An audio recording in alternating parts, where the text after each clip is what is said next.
Myself, Dr. Vijay Kumar Beniwal, Assistant Professor, Government Law College, Alwar. In last lesson, we have seen general elements in tort, and we are going to start mental element in tort. अब कृत्य में मानसिक तत्व। जैसा कि हमने starting में crime में देखा था कि क्राइम में मेंस rea आवश्यक है, उसी प्रकार क्या कोई मानसिक तत्व टोर्ट में भी आवश्यक है, और क्या सभी टोर्ट्स में मेंटल एलिमेंट की नीड है या कुछ टोर्ट्स में मेंटल एलिमेंट की नीड है। तो इसके लिए आइए शुरू करते हैं। अपकृत्य में मानसिक तत्व। There is a Latin maxim एक्टस नॉन फेसिट रियम निसी मेंस सिट रिया। जैसा कि हमने मेंस रिया के टाइम पढ़ा था कि एक्टस नॉन फेसिट रियम निसी मेंस सिट रिया, जब तक मन दोषी न हो कोई भी कार्य स्वयं दोषयुक्त नहीं होता। एज पर क्रिमिनल लाइबिलिटी अराइज।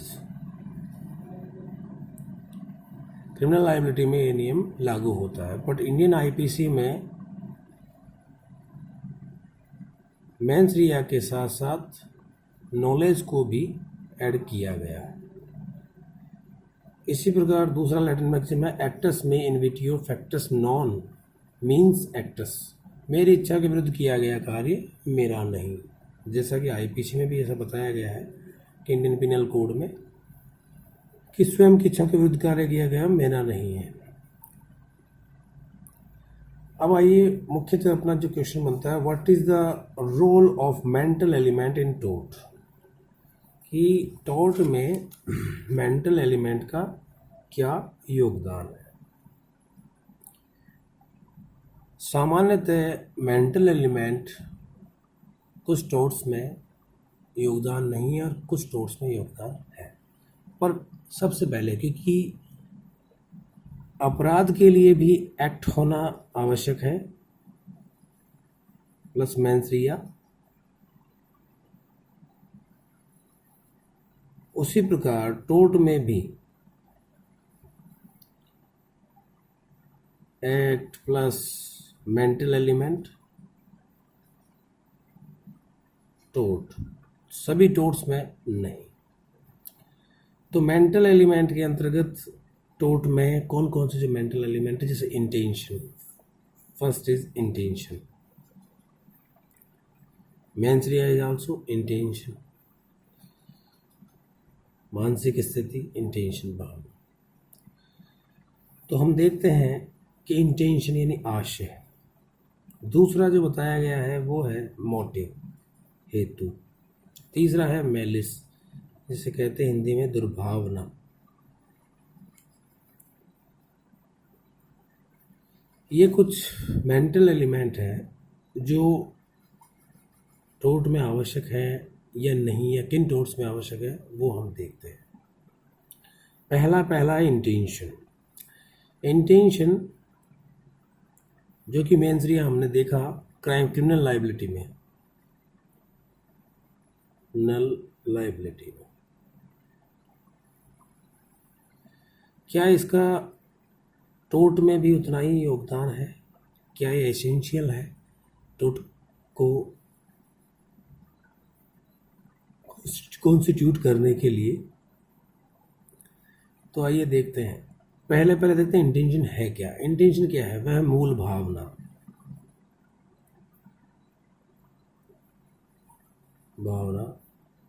जिससे कोई व्यक्ति कोई कार्य करने के लिए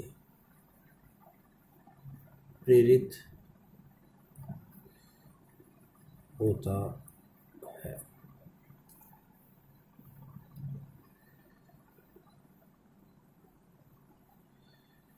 जब भी कोई व्यक्ति कोई कार्य करता है तो उससे पहले उसके मन में जो विचार आते हैं उसे इंटेंशन कहा जाता है, या मानसिक स्थिति, मेंटल एलिमेंट जिसे कहते हैं, उसमें से एक इंटेंशन। कि कोई व्यक्ति के अंतर्गत जो मूल भावना है किसी कार्य को करने से पहले जो उत्पन्न होती है वह आशय होता है। आशय को सामान्य भी परिभाषित किया है। सामान्य के अनुसार जिस ध्येय को मन में रखकर कोई व्यक्ति कोई कार्य करता है उसे नियत या आशय कहते हैं। तो क्या कोई कृत्य है या सभी कृत्य टोर्ट होने के लिए उनमें आशय का होना आवश्यक है या बिना आशय के भी टोर्ट बन सकता है? फर्स्ट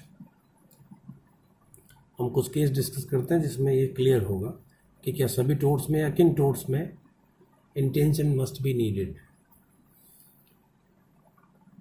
गायल वर्सेस स्वान,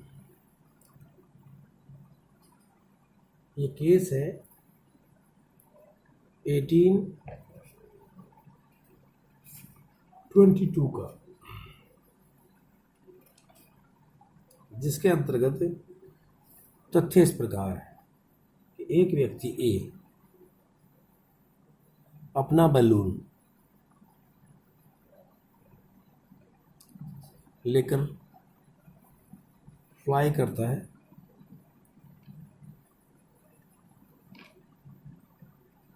फ्लाई करने के पश्चात वह बी के गार्डन में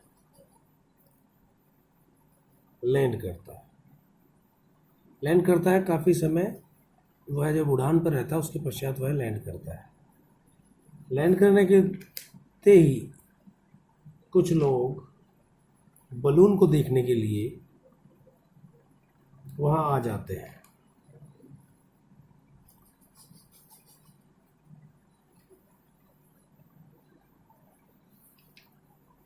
जिससे बी का गार्डन खराब हो जाता है। बी क्लेम करता है ए पर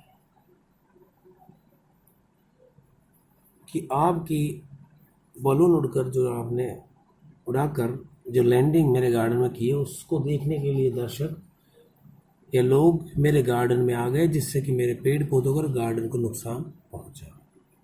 इसे बैलून केस भी कहा जाता है।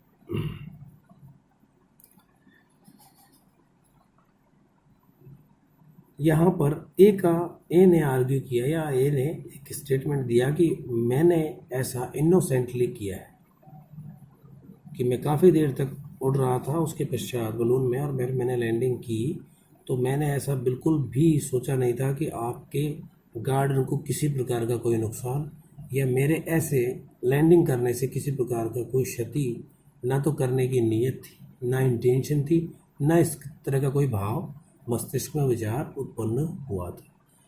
लेकिन परंतु उसके पश्चात भी जैसे लैंडिंग की और बी के गार्डन में जो लैंडिंग की उससे कई लोग ए को देखने आ गए कि ये बलून में व्यक्ति कैसे उड़ रहा है। तो उस स्थिति के कारण व्यक्ति वहाँ काफ़ी समूह इकट्ठा हो गया और बी का गार्डन काफ़ी क्षतिग्रस्त हो गया। बी ने कहा कि मेरा गार्डन क्षतिग्रस्त हुआ है, इंटेंशन है या नहीं, बट आपको आपके कारण या आपकी लैंडिंग के कारण या बलून को जो आपने मेरे गार्डन में उतारा उसके कारण मेरे को क्षति हुई। कोर्ट के द्वारा इंटेंशन को एक्सेप्ट विदाउट एनी इंटेंशन भी यहाँ पर लायबल ठहराया है, चाहे निर्दोष भाव हो चाहे विदाउट के इंटेंशन भी यहाँ पर लायबल ठहराया गया। दूसरा इसमें मोस्ट इम्पोर्टेंट केस है विल्किंसन वर्सेस डाउनटन। ये जो केस है ये 1892 का केस है।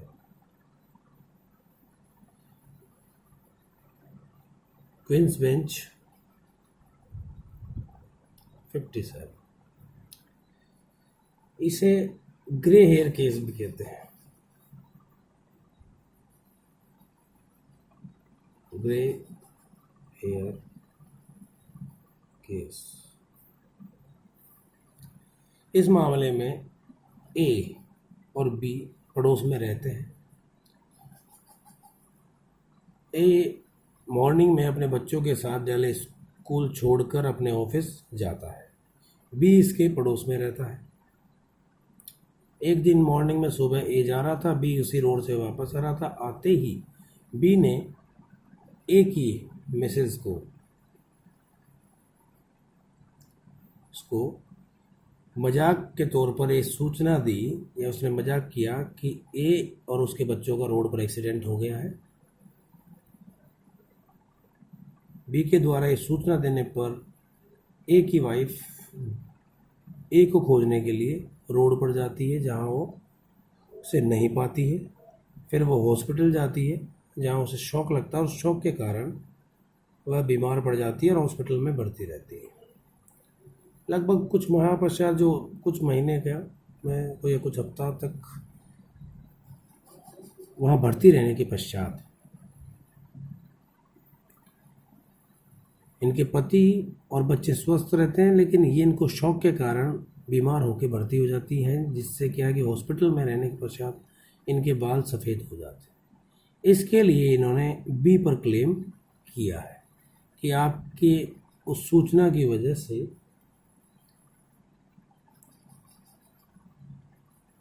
मेरे मस्तिष्क में जो शौक लगा, उस शौक के कारण मेरे ये ग्रे हेयर्स या वाइट हेयर्स, जिसे ग्रे हेयर कहते हैं, वो डेवलप हुए हैं। तो बी ने यहाँ पर बी से क्लेम ए की वाइफ ने किया। बी ने यहाँ पर स्पष्ट रूप से आर्ग्यूमेंट किया और अपना स्टेटमेंट दिया कि विदाउट एनी, मैंने इनोसेंट भाव से और मजाक के तौर पर ऐसी सूचना दी थी। मैंने इस तरह के परिणाम ना तो एक्सपेक्ट किए थे और ना ही इंटेंशनली कोई आपको हर्ट करने की कोशिश की थी।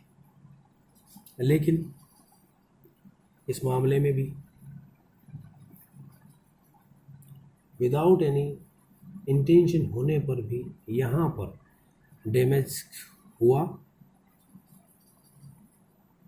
और यहाँ पर बी को क्षतिपूर्ति देनी पड़ी और क्षतिपूर्ति के लिए लायबल ठहरा। अब आइए एक्सेप्शंस। क्या सभी टोर्ट्स में ऐसा होता है कि यहाँ पर इंटेंशन इज नॉट नीडेड